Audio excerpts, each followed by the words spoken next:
Education-wise, I've got a bachelor actually in biology, which don't use it all. I'm a campus minister here on the University of Oklahoma's campus. I've been doing that this is my second year. Getting ready to hit the big 4-0 this here in a couple of months. So dealing with midlife crisis there. But no, it's been in Oklahoma all my life except for 2 years. Been a couple of years in Nashville doing youth ministry there. But other than that, been here not far from the University of Oklahoma, so I've grown a huge Sooner fan, and that's where I've been. It's home. And then do you still help out at Alameda?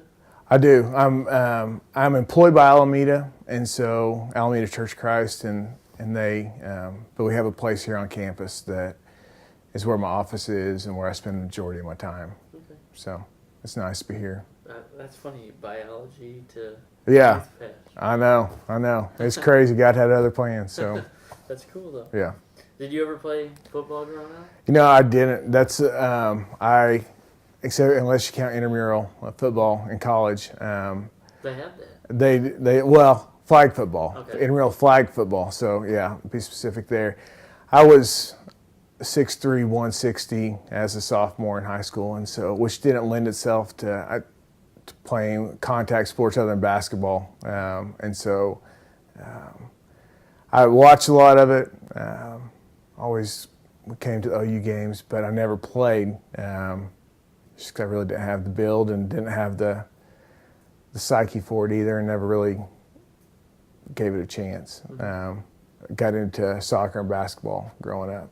Okay. So, which probably is like, then how did you get to be where you're coaching football then? I've got two boys, one's 13 and one is 10. And with my 13-year-old, I just started helping coach. And the way they do it here in Norman is they actually start with flag football until you go into fourth grade. In your fourth grade year, you start playing tackle. And they do it for a bunch of different reasons, injuries and feeling like that maybe the bodies aren't developed enough to engage in full contact, and just finding enough kids to do it. And so I helped my older son with that, and then he moved into tackle in fourth grade, and I started helping with that, just doing some of the different drills and things. And then when it came time for my youngest son to start playing football, no one else had coached football and flag football, particularly with his age group, and so I got roped into doing it and got some more dads involved with it, and we had a good run with flag football. Like I said, I played flag football in college, so that was no problem. And so this last year when it came time for tackle, I was ready to pass the baton on to someone else and let someone else that maybe had a little more experience or had done it. And the other guys, the other coaches, they're like, no, you go ahead and you can still be a head coach. But we've got a good group of guys, though, that help, that we do a good job breaking it out and specializing in different areas. That way the burden of teaching and coaching is not all on one guy. So two kids, Cam's 10? Camden is 10, and Kalen is 13. Okay. So about to be 14. And he actually, a couple of years ago, he had to make the decision between cross country and tackle football, and decided cross country was more his deal, which I agree with. That was the right move for him to make. I think Camden's got a little more that football mentality and is more aggressive with it than what his brother was. So I think he'll probably end up sticking with it for the foreseeable future. Good cross country. That's what I did for a long time. Is it? He loves running. I mean, he runs track now and does the 2 mile and then the 1 mile and the 4x800. So he loves it. Running was always punishment for me. So probably for Cam too. Yeah, it would be. He probably doesn't like hearing the words from Dad. Go run. No, that's not a good. In his mind, that's not a good thing. And then you're married. Married, yeah. For quite a while, right? Married for, gotta get this right, married in 98, so we just celebrated our 17th anniversary back in January. So, yeah. What's the wife's name? Amy. And she's a first grade teacher here in Norman. Okay. So very cool. And then obviously you kind of talked a little bit about how you got involved with Cam's youth football team and your other son. But what made you want to get involved beyond maybe you had a little experience with it, but what made you want to be there for them? You know, coaching is I coach my boys in all the sports they play. You know, to varying degrees. Basketball was the sport I know the best, and so I've coached their teams in that. Football, I've watched a lot. Like I said, grew up a Sooner fan, and so I love football. Love to watch it. And so for me, it was. I don't feel like I have all the knowledge that maybe someone that spent years playing or anything else. There's people that know a lot more about football, but I do feel like that I can find out what I need to find. And honestly, with the technology being what it is and resources and having different people involved, I'm not a guy that feels like I've got all the answers and it's my way.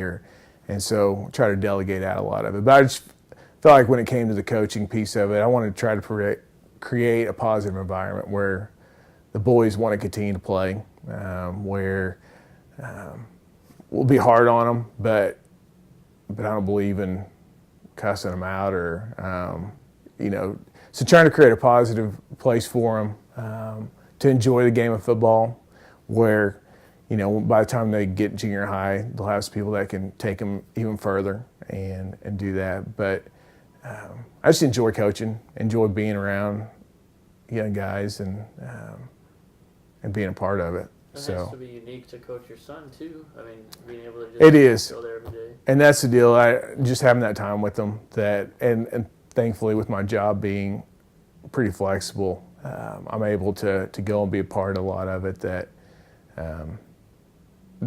was a priority, and that's is being able to spend time with my boys, regardless of what activities they're involved in. And so that just gives me an avenue to be able to, even if I wasn't the head coach or even a coach, I would still be there to help out, just to be involved.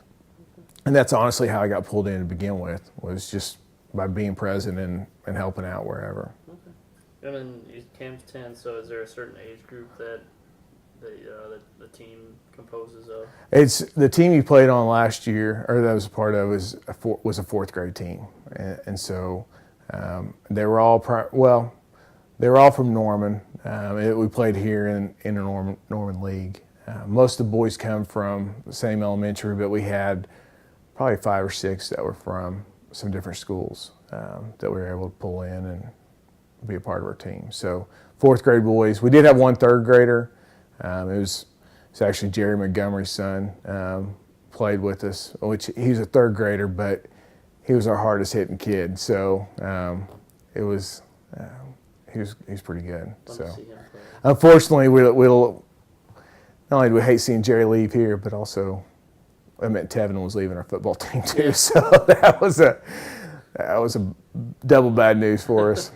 That's funny that yeah. Probably a big kid. He was a big kid. Yeah. His nickname was Bone Crusher, so that was yeah. He was as big. The first day of practices, you know, for most of our boys, that was their first time to tackle, to do a lot of that stuff, and he'd already played a year or two in some other leagues, and he was already bringing it. Where the boys, some of them didn't want to be in line against him because of what they knew was coming on the other side. Okay. So fourth grade last year. Right. So that was still flag? It was tackle. That was the first starting tackle. That was the first year of tackle. Okay. So fifth grade going into a second yeah. year of tackle. So will it be a fifth grade, sixth It'll grade, be or just fifth grade only. Okay. This is why they do it here. And so there were, I think, about 6 or 7 teams, I guess, in our league that we played in this last year. So there's a good amount. Yeah, there was enough to provide some good competition and have some good games. Okay. And then is there like a certain organization? It's Norman Optimus Club. Okay. Yeah. Optimist. Yeah. Okay.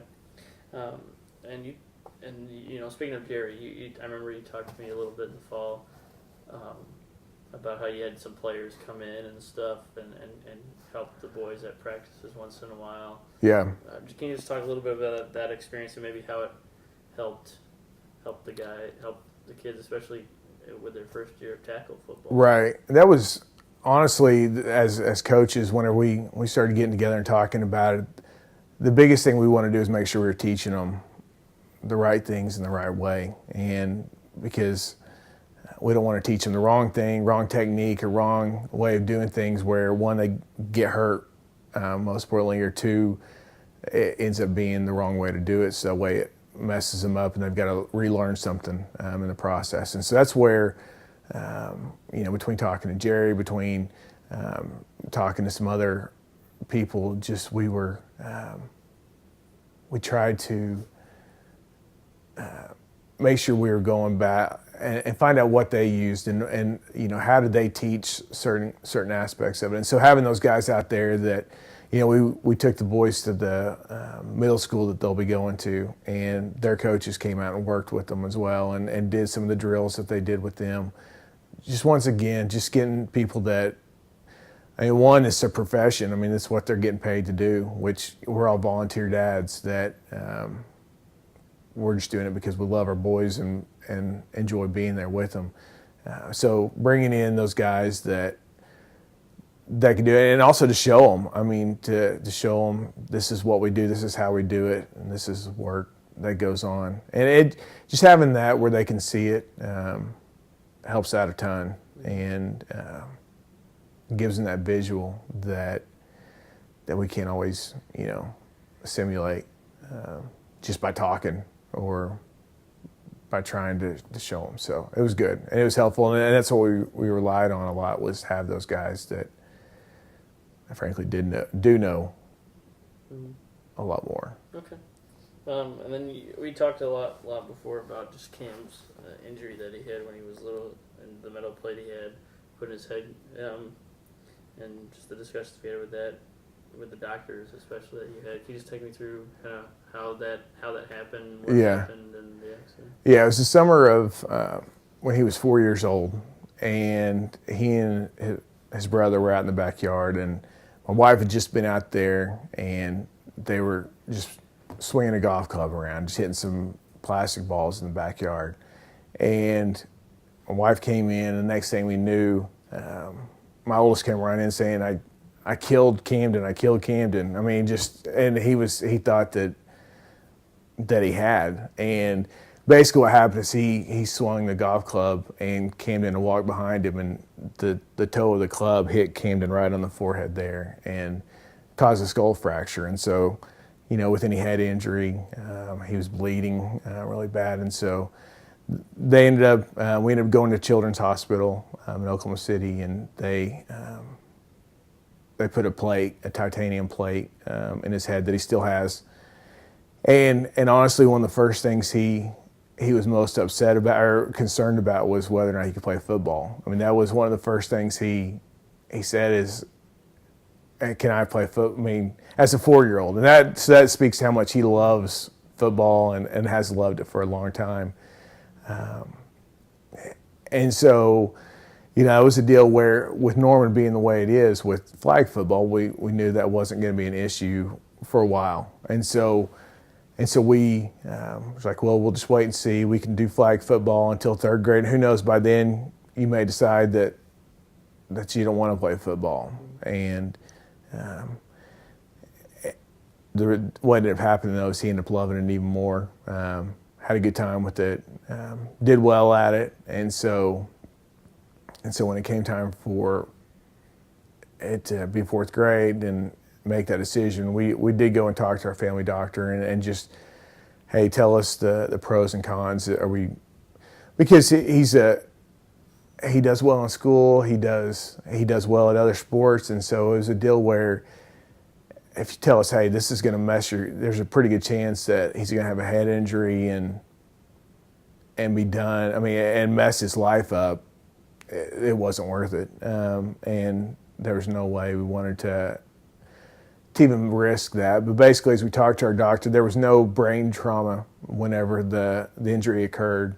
It was just a skull, a bone issue. And so he said it'd be the equivalent of breaking a bone and any other part of your body. And so he said the reality is with that plate there and the 5 years of having time for that bone to grow over that plate and everything else, that honestly it's probably stronger there than where it would be. So he thought it was good, but he also told us, just as with anything, just be mindful of it and watch. We purchased, luckily we had a sponsor that helped us out with a lot of our equipment, but we spent extra on the helmet just to make sure he had one of the nicer ones that we could get, and talk to one of our other coaches. His neighbor is one of the athletic or the equipment guys here at the university, and he talked to him about it as far as, hey, what would you recommend helmet wise? And so we did spend a little extra on that, and we will always be a little more mindful of it, but thankfully it never became an issue this last year. But it was something that is always going to be there. Well, obviously, I mean, the time's gone on to over 5 years to where that's happened. But how nerve-wracking was that process? Just going, making sure Cam was all right, and obviously had not an easy thing to deal with. Yeah, it was rough. I mean, there was, just him being in the bed, and they basically had to go in and make a incision along his hairline there and pull down his skin. So he had, after the surgery and everything, which, anytime you go into the brain around the brain is a tricky thing. So we definitely were nervous about that, but thankfully we had a lot of support from our family and our faith community as well that helped us through it. But yeah, I mean, and he still has a scar. I mean, that goes all the way there. That's the reason until he gets older and thinks it's cool to have a big old scar across his head, he's probably got long hair, just because he doesn't want to see it. But yeah, I mean, besides just the appearance-wise, the knowing it could have been worse. I mean, that's the knowing that had it penetrated deeper, it left a hole where, I mean, there was air that was getting into the brain area, but there wasn't any, swelling of the brain. There wasn't any bleeding, anything like that. So we're very thankful for that. But it was a nervous couple of days for sure. And then how, obviously, like he's gotten a lot better today, and the bone's grown, like you said. But how discussions with doctors? What were they like, and maybe as time progressed, how they maybe advanced? Yeah, and honestly, at the beginning when the surgery happened, we talked to the neurosurgeon, PA, I think it was, and I think it was the neurosurgeon PA. It's like when we were talking to her as a 4-year-old, when he was 4 years old, and just asking about his future playing sports and doing things, because he's always been an active kid that if he wasn't playing sports, he probably would need lots of medication just to keep him from. He plays video games, standing up, jumping up and down. So we knew he was going to be an active kid, and sports was going to be a good outlet for him in that. And so, in talking to her about that, the PA said, well, if it's my kid, he would never play football. And so he was there whenever she said that too, and that crushed him. And so, beyond that though, and in talking to different doctors along the way, and as time progressed and there weren't any issues, nothing else came about. He'll occasionally get headaches, but we don't know how much of that is just natural occurring and how much of it is because of having the plate there. But as they've talked about it, with the message has been pretty consistent in that just monitor it, and if it becomes an issue, then definitely pull them out, because it's not worth the risk there. So but thankfully those conversations have gone better, where you're giving him the green light to be able to do some things. Okay. And then, at the youth stage, obviously there's, from my discussion of doctors and everything, I mean, there's still so many questions just about, and really concussions in general. Right. But especially at the youth age, and just seeing the stories that have come out, does that worry you at all? Just having a son that plays football and being a coach, or do you realize that injuries are part of the game and it kind of just comes with playing the sport? It's one of those things where, like I said, he's an active kid, and he could. And the reality is, he could be playing at school and be climbing on monkey bars or something and fall off and get a concussion. And so there's always a risk there. I mean, and there's no way of, unless you're going to wrap your kids up in bubble wrap, and there's not a way to protect them 24/7. And yes, I understand that by playing a sport like football, it does increase the risk, and you see that. But like I said, he's going to be an active kid, and concussions aren't limited to just football. I mean, he loves basketball as well, and he could get his legs knocked out from underneath him and end up getting a concussion there. Or he plays baseball, and he pitched his first game this last week, and there's a chance of getting a ball hit back and so there's risk, and I think with any sport, and I think it's just a matter of teaching and of taking the precautions. I'm not, whenever things do look like it could possibly be, not pushing them. I mean, we're talking about fourth grade football right now, and so there's not our state championship on the line. That's not at play at this point, and so it's reminding, and even if it was, it's not worth that. We have a guy that, as I mentioned earlier, he's a nurse. He was a nurse, but he's a physical trainer now. That he's there on the sidelines with us, and so any injury, he's there to help monitor, and so thankfully this year there was never an issue with concussions or anything with it, but he was there just to check and make sure in case something were to happen. That's so, good. Yeah. So none this year, but have you ever had a game where you're coaching and you've had a player diagnosed with a concussion, or you've had maybe seen a player get a concussion from a hit? There's been some times where there's been some question marks, and so yeah, the player ends up coming off, and thankfully I don't think I've ever seen a situation where if there was any question at all, that the player was brought back in. I mean, I feel like that for the most part, most of the coaches that were around understand that it's fourth grade football, or fourth grade, or even whenever my older son, sixth grade football, or he's playing basketball now, that they're not getting paid to do this, and they've got the rest of their lives ahead of them, and the majority of them aren't going to go play even in college, so there's no point in risking it. Mm-hmm. That's very true. And then as Cam gets older here, is it going to be like your older son? Did you let him decide, or did you guys kind of help in that process? As Cam grows older, is that going to be something that's up to him, or are you and Amy going to help? As far as the sports they play and that sort of thing, it'll be up to him, and that's the way it was with our older son. I mean, if our deal has always been, you need to be active and doing something. I mean, there has to be some kind of physical. It doesn't look like it, but we believe in staying physically active and trying to, and then staying in shape and being a part of a team too is a big thing that you can't get in a lot of other areas of life. And so we've always said they're going to be active in something. And but we do let them. Our rule has always been, though, what we tried to do anyway, is not having a lot of overlapping sports or two that are on running at the exact same time. A bunch of candidates' friends play soccer, and he would love to play soccer.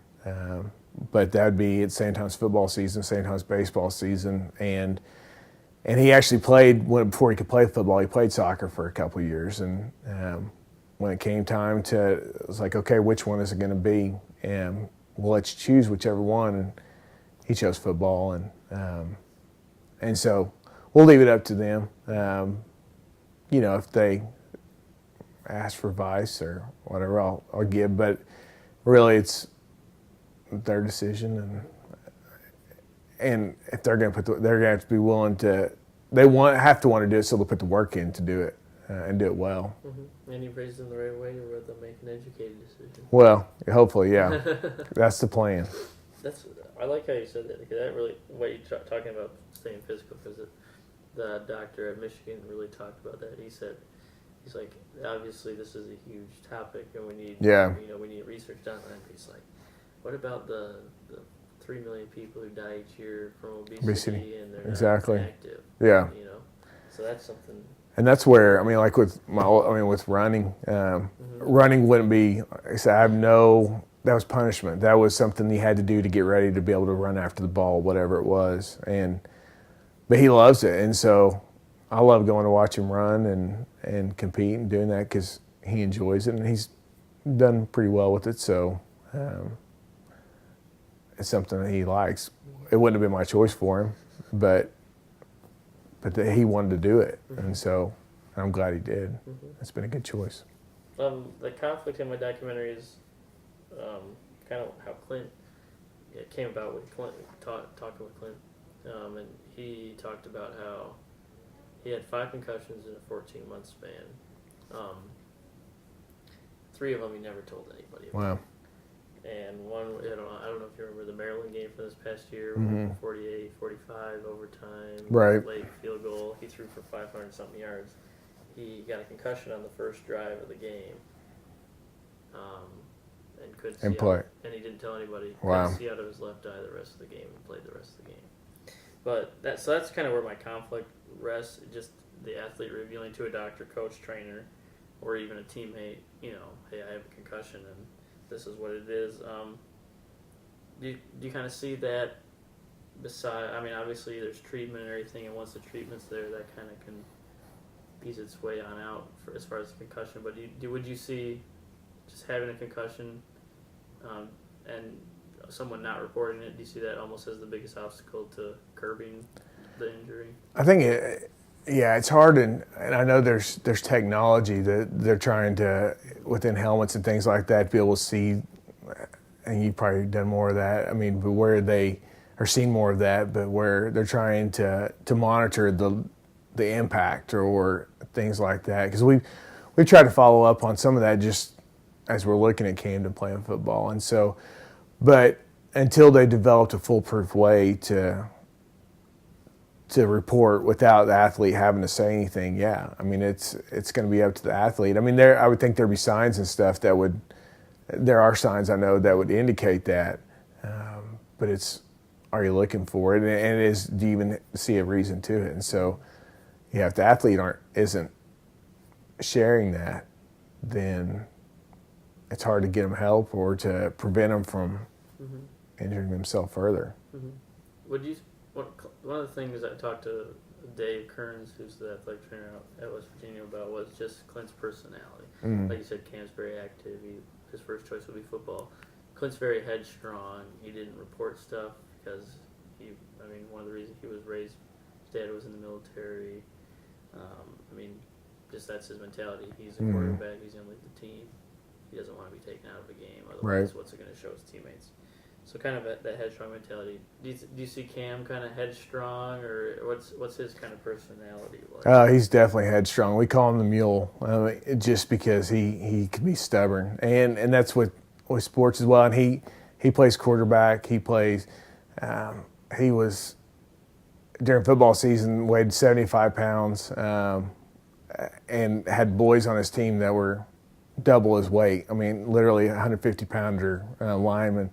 He played middle linebacker on our team. I didn't coach the defense, but just because he's kind of a coach on the field, and tells everyone where they're supposed to be and make sure and is looking for that. But also he he'll stick his nose in there and go after, and it didn't matter how big the runner was or the blocker or anything, he was going to go do it. So, yeah, he definitely, and as he gets older, right now he does a pretty good job of, when he is hurt, I can tell and I can see it, whether it's, he hurt his leg during one of the games, got it rolled up on, and I could tell, and we ended up, he played the next series, but it was just giving him, he was going to go fight through it, but we ended up pulling him out just because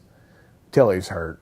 And so, yeah, as he gets older and stronger and bigger, that will be something that I could see him just, well, I'm okay, I'm all right. And that's the mentality. Yeah. That's cool. That's good though. And obviously, at every level, it's even pros, they learn fundamentals. But right. How important is it at a young age to teach them the fundamentals of football, to tackle the right way, right. to almost prevent injury itself? You can kind of do that. Yeah, that was, like I said, that was one of the big things going into the season was most of these boys haven't played before, and so breaking down the fundamentals for them in all aspects of it, and with tackling being the biggest. That's honestly where we spent almost exclusively the first couple of practices, and continue to reinforce throughout the year. Is never something that we didn't work on or talk about, but breaking it down. And we found some good resources. There's the Heads Up stuff, the videos and things that they break it down really well. And then Pete Carroll has a video series as well that he's put out that I'm not a huge Pete Carroll fan, but it's a good video, a good teaching video of tackling with keeping your head out of it, and with the idea of trying to help prevent concussions. And so we did spend a lot of time, and we'll continue. That'll always be a point of emphasis, that because so many of the boys initially, and we started out with just working on pads and dummies with them hitting, so that way they're not going head to head. But so many of them, it's kind of that bull mentality of I'm gonna run at you and I'm gonna get you with the top of my head, and that's just kind of a natural thing for them, as opposed to having their head up and leading with a shoulder as opposed to the crown of their head. So yeah, it was a huge point of emphasis, and it'll continue to be as far as with the guys we have coaching with us. So. And we talked about earlier a little bit about the risk involved, and you mentioned the monkey bars are falling off the head, but right. I guess if you just comment on it just a little more, just almost the risk or the reward is bigger than the risk almost. Just I guess professional sports, you get there's that reward for the people who really truly love the game, get to Canton, or there's the people who need to make a living, right. and need to support a large family or whatever it may be. But how much is that reward, do you see just as something for a professional football athlete, as something down the line to reach for? Obviously Cam is probably too young to understand that right now, but yeah. Just from your experience with youth football and just the progression of football, how big is that reward? Even just to see how a young kid can idolize a player, perhaps. Yeah, he loves, and if you were to ask him what he'd want to do profession wise, he'd tell you, which most kids that play sports, he'd love to be a professional football player, a professional basketball player. That would be his two that he would. But honestly, at this stage, the reward comes just from he loves playing it, and has had, does well at it, and just enjoys being there with, once again, the team, and that's where his buddies are, and that's where the guys he hangs out with at school, they're all together there, and so that's where I think the reward comes in. It's a sport he loves, and a sport that he does well with, but then it's also where his buddies are, and so I think the risk would be, I mean, there's the risk of injury, there's a risk of getting hurt. But as we talked about, there's also the risk if we keep him at home playing football on the TV all day long, and there's a risk of him being obese and not being active, and I think just losing some of the social skills that you get from being able to interact and learning what it's like to have to, when things don't go your way, and when deal with defeat and just some of the hard lessons that you learn from that, but then also getting to experience the highs of winning and overcoming and beating that team that's beat you a couple times already. I just feel like there's more reward from that standpoint. If they ever got to the point where the risk got greater, whether it's mentally or physically, there was a greater risk there that he was putting his body and putting himself in harm's way that continually, then that's where he'd have to reevaluate it. But at this point, that's not the issue. Okay. And you talked about how it'll be his choice as he grows up, but obviously, he'll have that choice. One of the things I talked with Dr. Broglio at Michigan about was just the nature of concussions. So, if Jenny's kicking a soccer ball, goes up for a header and gets elbowed by an opposing player and gets knocked to the ground, gets a concussion, it's the same as Steve Smith going across the middle and getting decked. Right. The effects of the concussion are the same. Now they might look worse, but what goes on in the brain and everything is essentially the same from what they know. Mm-hmm. But they talked about how, like Clint, for instance, if he doesn't report something and he goes in, gets another concussion, they don't know exactly what could happen, but they do know that it could end very badly. Yeah. So is that something to where, Cam might be headstrong, but you'll make sure, hey, buddy, if you do have an injury, you need to tell somebody, and that's really important. Is that kind of something that maybe brought him along? Yeah, because we try. I don't know about my wife and I. Yes, he does want to be a professional athlete, but the likelihood of that happening is pretty slim, and so that's where he's going to need a brain that works well for him. He's going to need to have a body that's able to move around or do whatever, and so it's having that bigger picture and remind him of that, not to squelch dreams or anything like that. It'd be awesome. But it's unlikely, and so keeping that in front and just remind and being self-aware of that as well, and that it's not going to be his profession, and so there's no point in risking that. It's like I said, he does really well in school, and not that even if he struggled, it still wouldn't be something I'd put at risk. Mm-hmm. Okay. And then one of the other things I talked about with doctors was they talked a lot about injury prevention. One of the big things and the difference between men and women and the concussion rates is men have a lot bigger build around their shoulders and necks, and that's something that you can build up with weightlifting and whatnot. Mm-hmm. I guess, has there ever been a discussion, or is there a time that kind of starts? I don't ever remember getting involved with that because I never played football, but for Cam, especially if he wants to continue playing, is there a time where you talk to a doctor and weightlifting starts at this time and it becomes a focus to maintain your strength to build? Because that's kind of almost seems like something that maybe at the youth age it might be a reason why there's variances and the magnitude of injuries. But when does that kind of start? I know a lot of the stuff I've heard is that they discourage using weights until, I want to say 13, 14 years old, and just because of the development of the body and things like that. And so it's really more a lot of conditioning and using your own weight for exercises and things like that. And that's where in the summer we started this last summer before the football season started, but the coach that's a physical trainer, we lined out, I think we got together 2 or 3 times a week to go through and do some conditioning stuff.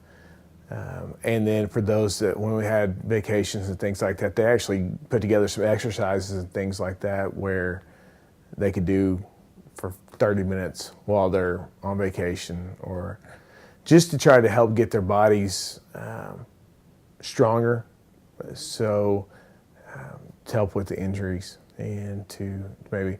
But as far as the weights go, I really think that's more towards the end of middle school and maybe towards the beginning of high school, and that's kind of my understanding. And for my older son, he's not playing football anymore, and is running and playing basketball. Weights don't play into that as much. There's some of it, but he's trying to stay lean and strong and fast, and does a lot of running. So it's something I haven't had to look into as much, but I do know that they really discourage using weights until kind of that late middle school. Okay. And then what was the team name? Like? We were the Steelers. Okay. We were the Steelers. So it was which is kind of weird, an Oklahoma team being the Steelers. Our rule had to be a football name. It couldn't be some crazy, it had to be an actual football team. And for the boys on our team, we let them vote. And it was actually 2 years ago that we allowed them to vote, and they chose the Steelers. So Steelers again this year? Steelers, yeah, that'll be the plan. So, yeah.